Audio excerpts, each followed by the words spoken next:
Welcome students, this is the part 2nd of the chapter New Economic Policies 1991. In previous lesson, we understood what are economic policies and what are the factors which led to the government or which compelled the government to bring some of the reforms in the economy during 1991. Our first topic for today's class is elements of new economic policy. There are three elements of new economic policies, that is liberalization, privatization and globalization. Today I am going to teach you liberalization first. What is liberalization?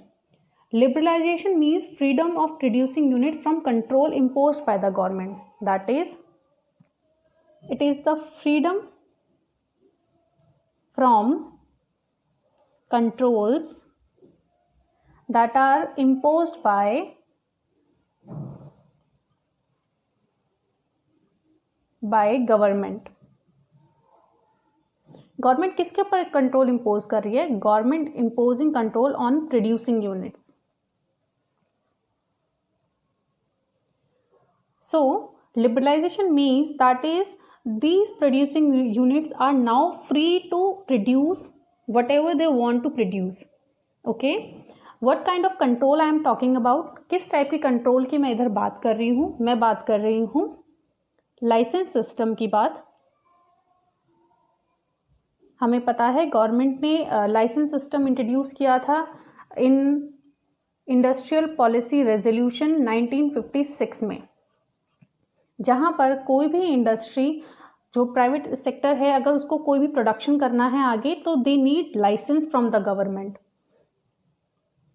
Licence system and restriction on investment, that is जितने भी private sector थे वो restriction थे उनके investment पे. That means वो अगर अपना प्रोडक्शन इन्हांस करना चाहते थे तो वो इसकी एक लिमिट थी कि उसके बियॉन्ड वो इन्वेस्टमेंट नहीं कर सकते थे. अगर वो उसके बियॉन्ड इन्वेस्टमेंट करेंगे तो they have to take permission from the government.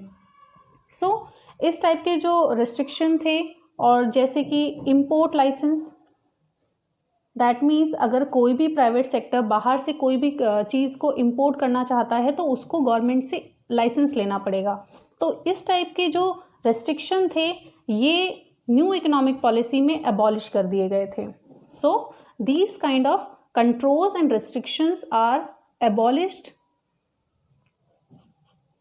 In liberalisation. So why government was imposing such kind of control over the producing units? So why control was imposed by the government? There were two reasons behind that. First is checking growth of private monopolies.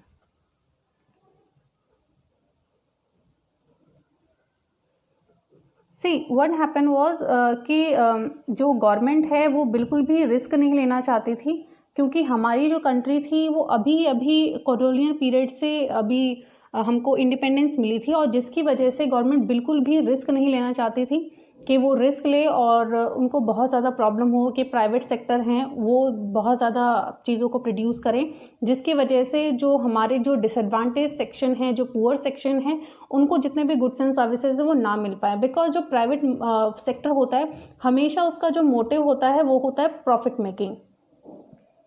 That means कि ये सिर्फ ज़्यादा rate पर ही चीज़ों को बेचना prefer करते हैं बिकॉज वो उनको प्रॉफिट देता है. That means those who are able to pay more the goods will be belong to them only. That means कि जितना भी प्रोड्यूस ये करेंगे वो उतना उसके लिए करेंगे जो उनके जो प्रोडक्ट है उनके लिए ज़्यादा पे कर सकता है. सो गवर्नमेंट ये नहीं चाहती थी, जिसके लिए गवर्नमेंट ने इस टाइप की जो रेस्ट्रिक्शंस हैं वो लगाए. और जो सेकेंड रीज़न है वो है चेकिंग कंसंट्रेशन ऑफ वेल्थ.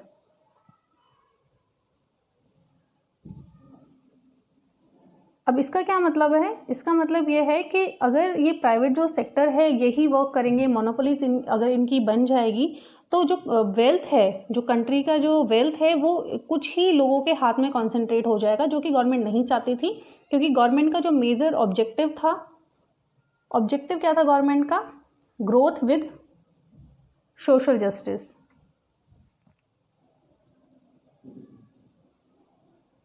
तो इसीलिए गवर्नमेंट नहीं चाहती थी कि जो प्राइवेट सेक्टर है वो उनकी मोनोपोली बने और जो वेल्थ है उसका कंसंट्रेशन हो, जिसकी वजह से वो ये वाला ऑब्जेक्टिव जो है वो अचीव ना कर पाए। इसीलिए गवर्नमेंट ने ये सारे रिस्ट्रिक्शंस लगाए। अब लेकिन जब गवर्नमेंट का ऑब्जेक्टिव ये था, लेकिन उसके बाद गवर्नमेंट ने ये जो रेस्ट्रिक्शंस हैं ये हटाए क्यों? So reasons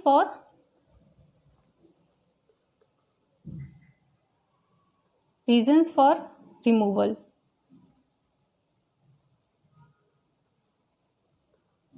Removal of these kind of restrictions. So what are the reasons? First is because this kind of control increases the corruption and undue delay of projects. That means it lead to increase in corruption. Because मैंने आपको बताया था कि जो public sector है उनकी monopoly बहुत ज़्यादा बढ़ गई थी और जिसकी वजह से वो इनएफिशिएंट तरीके से वर्क कर रहे थे। तो जो इंक्रीज इन इनएफिशिएंसी, जो इनएफिशिएंसी थी वो भी उनकी बहुत ज़्यादा बढ़ गई थी, करप्शन बहुत ज़्यादा बढ़ गया था और ये बहुत ही ज़्यादा लॉस मेकिंग इंडस्ट्रीज बन चुकी थी, जिसकी वजह से गवर्नमेंट को कंपटीशन इकोनॉमी में प्रमोट करना ही था।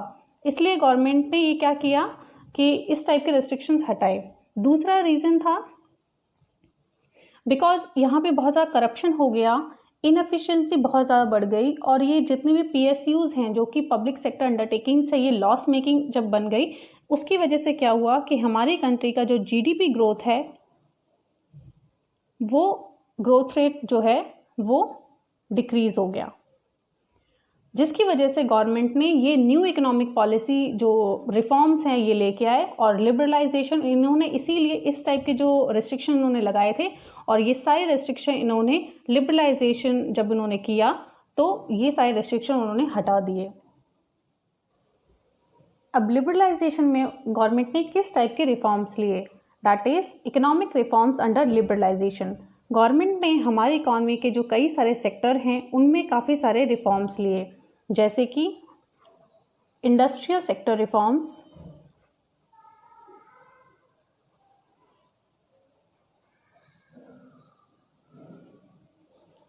Financial sector reforms,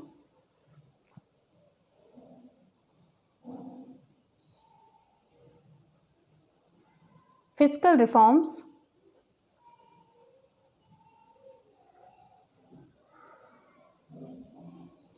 and external sector reforms.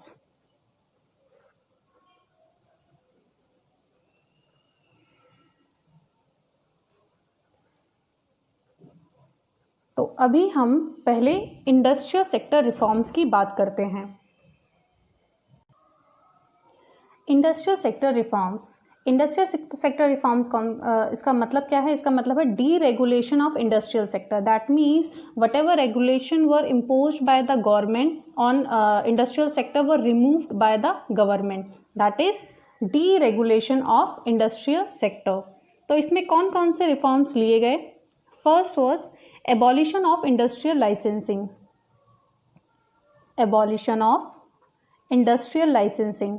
That means कि अगर कोई भी जो इंडस्ट्री है, अगर प्राइवेट सेक्टर है वो सेटअप करना चाहता है तो उसको लाइसेंस की अभी ज़रूरत नहीं है।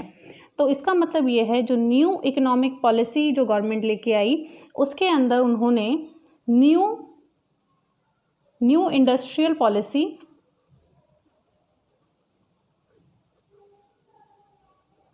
1991 के अंदर गवर्नमेंट ने जो लाइसेंसिंग है उसको एबॉलिश कर दिया। Licensing was abolished, but except for 5 industries. That means अगर कोई भी प्राइवेट सेक्टर इन 5 इंडस्ट्रीज में प्रोडक्शन करना चाहता है तो उसको लाइसेंस की ज़रूरत पड़ेगी। अब ये कौन कौन सी इंडस्ट्रीज थी? ये थी liquor industry, cigarette,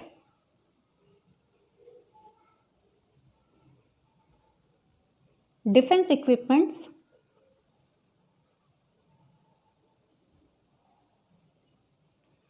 industrial explosives. These are industrial explosives. And fifth is dangerous chemicals. मतलब अगर इन 5 इंडस्ट्रीज में कोई भी प्राइवेट सेक्टर अगर प्रोडक्शन करना चाहता है तो उसको लाइसेंस की ज़रूरत होगी, अदरवाइज उसको किसी भी प्रकार के लाइसेंस की ज़रूरत नहीं होगी. Second is contraction of public sector. Contraction of public sector. अब इसका क्या मतलब है? इसका मतलब ये है कि कुछ ऐसी इंडस्ट्रीज़ थी जो कि सिर्फ और सिर्फ पब्लिक सेक्टर के लिए रिजर्व की गई थी हमारी जो इंडस्ट्रियल पॉलिसी रेजोल्यूशन है 1956 में. तो उसके बाद जब ये रिफॉर्म्स जब गवर्नमेंट लेके आई तो उन्होंने जो पब्लिक सेक्टर के लिए जो रिजर्वेशन जो किया हुआ था उनमें काफ़ी ज़्यादा रिडक्शन किया. That means number of industries that are reserve for public sector was reduced from 17 to 8. That means earlier 17 industries were reserved for public sector production only. Now only 8 sectors reserved for public sector. That means अब सिर्फ in sector को छोड़कर जो private sector है उनमें production कर सकता है. उसकी वजह से अभी जब ये किया तो उन्होंने काफ़ी ज़्यादा फ़ायदा मिला, जिसकी वजह से 2010 और 11 में गवर्नमेंट ने जो इंडस्ट्रीज जो 8 थी अभी सिर्फ और सिर्फ 2 ही इंडस्ट्रीज़ ऐसे हैं जो कि रिजर्व्ड हैं जिसमें पब्लिक सेक्टर ही प्रोडक्शन कर सकता है और उसमें प्राइवेट सेक्टर नहीं आ सकता है. वो कौन कौन सी इंडस्ट्रीज़ हैं? First is railways and second is atomic energy.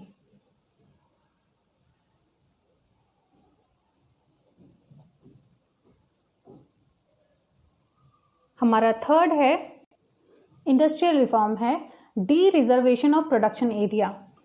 हुआ क्या था, हमारी जो 1956 में जो इंडस्ट्रियल पॉलिसी रेजोल्यूशन आया था उसमें गवर्नमेंट ने कुछ एरियाज़ जो थे वो स्मॉल स्केल इंडस्ट्रीज़ के लिए रिजर्व कर दिए थे ताकि इनका जो प्रोडक्शन है उसको हम बाहर के कंपटीशन से हम इनको वो कर सकें, प्रोटेक्ट कर सकें.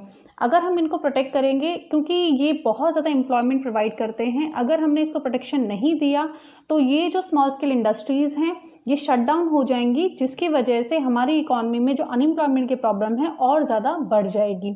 और उतना ज़्यादा हमारे पास इन्वेस्टमेंट भी नहीं था, तो जो वाइबल जो इनको एरिया मिला गवर्नमेंट को वो ये था कि इनको प्रोटेक्ट किया जाए. फोर्थ जो इंडस्ट्रियल रिफॉर्म है वो है expansion of production capacity. That means now private sector can expand their production capacity without taking licence from the government. अब हो क्या रहा था, क्योंकि पहले इनको मर्जर के लिए अगर जितनी प्राइवेट सेक्टर हैं अगर ये मर्ज करते हैं किसी दूसरे बिग इंडस्ट्रियल हाउस से तो इनको लाइसेंस की ज़रूरत थी. लाइसेंस की ज़रूरत क्यों थी? ताकि इनकी जो मोनोपोली है वो ना बन पाए. तो अगर इनको अपनी प्रोडक्शन कैपेसिटी इंक्रीज़ करनी थी जो इंडस्ट्रियल हाउसेस हैं या फिर उनको मर्जर करना था तो इनको गवर्नमेंट की तरफ से लाइसेंस की ज़रूरत थी. लेकिन अभी जब प्रोडक्शन कैपेसिटी ये इन्हांस कर सकते थे without taking licence from the government, तो ये एक बहुत बड़ा रिफॉर्म था. फिफ्थ है हमारा freedom to import capital goods. मैंने आपको बताया था कि आपको जब भी कैपिटल गुड आपको इम्पोर्ट करना था तो आपको क्या करना था, वहाँ से आपके लिए कोटास लगा दिए गए थे. That means these are the limit on the quantity of import that you can do. That means अगर आप बाहर से कुछ भी इंपोर्ट करते हैं तो उस पर क्वान्टिटेटिव रेस्ट्रिक्शंस लगा दिए गए थे जिनको कोटास कहा जाता है, जिसकी वजह से आप बाहर से उतना ज़्यादा क्वांटिटी में आप नहीं इंपोर्ट कर सकते हैं. लेकिन अभी क्या हुआ, गवर्नमेंट ने इस टाइप के कोटास हटा दिए और आपको गवर्नमेंट की कोई भी परमिशन लेने की ज़रूरत नहीं है. जब भी आप किसी भी फॉरेन कंट्री से किसी इंटरनेशनल एग्रीमेंट में आप जाते हैं और वहाँ से आप कुछ भी कैपिटल गुड को इंपोर्ट करते हैं तो आपको गवर्नमेंट की कोई भी परमिशन की ज़रूरत नहीं है. तो इस टाइप के रिफॉर्म्स थे जो कि इंडस्ट्रियल सेक्टर में लिए गए थे. नेक्स्ट जो है वो है हमारा फाइनेंशियल सेक्टर रिफॉर्म, लेकिन जो हम नेक्स्ट क्लास में करेंगे. Till then good bye.